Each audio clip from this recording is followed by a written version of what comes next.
Yamaha is a pioneer in motorcycling world, and with each iteration they have made sure that the R15 is more and more track oriented. And today we have the version 4, the R15M.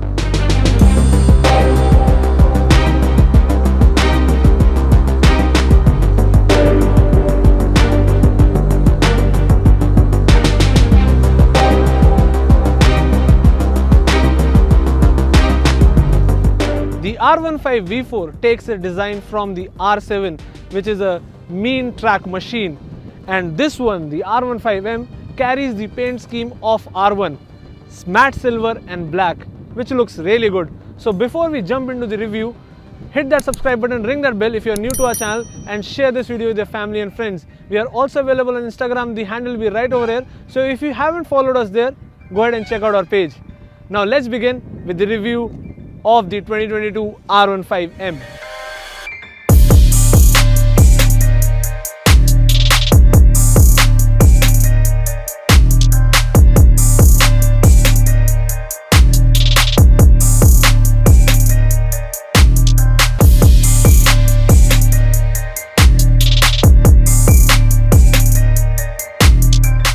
I did like the face of version 3 R15, but this one is even better, with a bi-directional LED headlamp which is very powerful at night and big LED DRLs.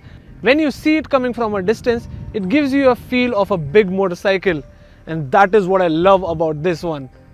With that, as usual, you get body mounted bulb turn indicators, and in the front are 37mm telescopic upside down forks, whereas in the rear is a link type monocross suspension.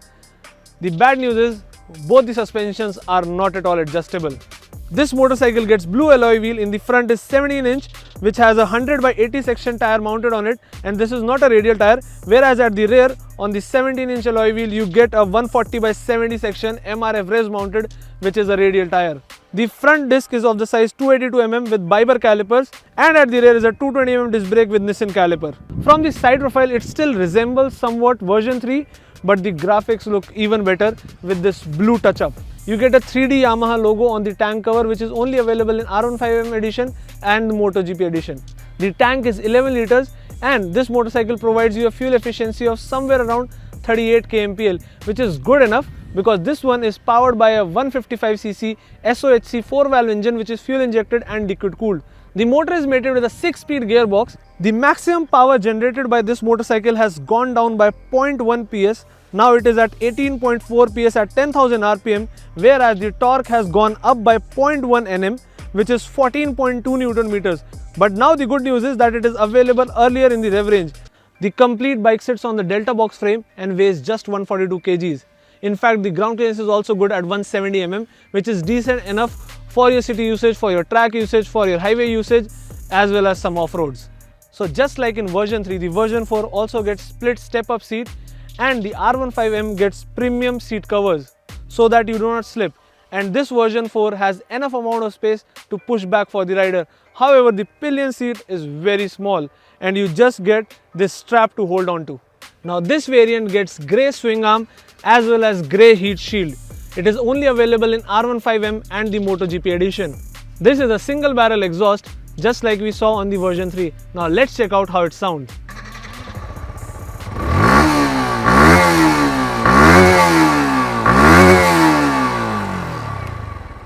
At the rear end is the same LED taillight with bulb turn indicators. Now let's quickly hop onto the saddle. The saddle is wide enough and the rider has enough space to move around.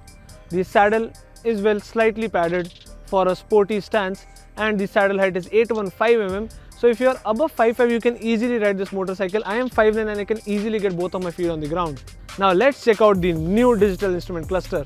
So finally the R15 now gets Y Connect. That is the smartphone connectivity via Bluetooth. Although you do not get to see much over here, it's just that the notifications will pop up if you have a call or you have a message. Other than that, you have a digital tachometer, digital speedometer, then you have the gear position indicator, and you have multiple information over here that can be controlled through your handlebar. So you have all the trips, as well as you have the average fuel efficiency, instant fuel efficiency, average speed, traction control that you can switch on and off, and now there are 2 riding modes.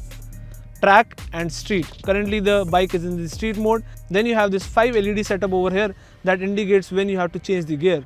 The VVA kicks in at 7500 RPM and you have multiple indicators around the screen. We'll talk more about the ride modes and the ride quality in the ride section.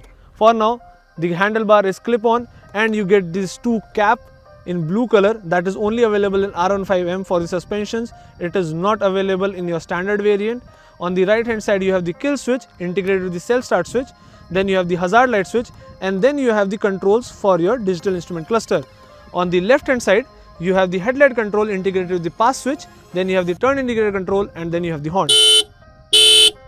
So a very loud dual tone horn. The mirrors are also good. For the sporty stance you can actually see what's behind you, but there is a lot of blind spot. And now it's time for us to take the R15 on a ride. So let's get going, and before you go on a ride, don't forget to wear your helmet and follow all road safety rules.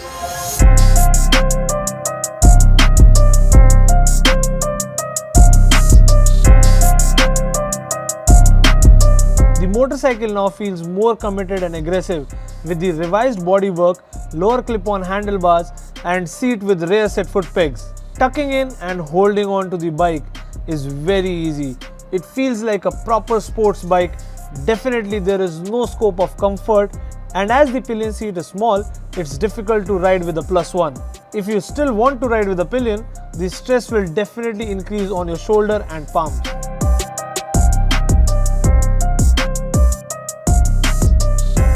The powerhouse is still the same, though Yamaha has done some tweaking to access the complete torque earlier in the rev range. The motorcycle has a strong mid-range and a super powerful top end, as the VVA kicks in around 7500 RPM, and after that it's pure madness up till 11500. The power rises exponentially through the mid-range, and with the rising tacho the engine also becomes very vocal, but it doesn't increase the vibration. It's just the harmony of R15. It is super fun to ride, and especially into the corners. However, I felt that the initial pickup is slightly on a lower side.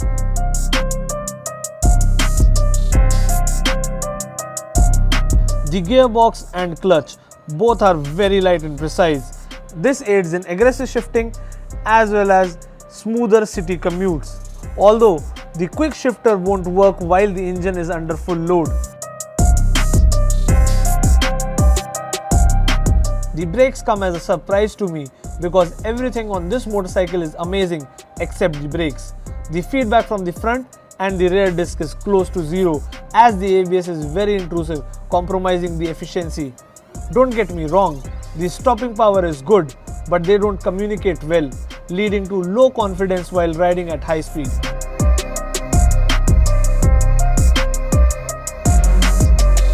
The suspensions strike a perfect balance between R15's sporty characteristics and good ride quality. They are softly sprung to aid in the city usage or while riding on rough surfaces, without compromising the cornering fun and high-speed stability.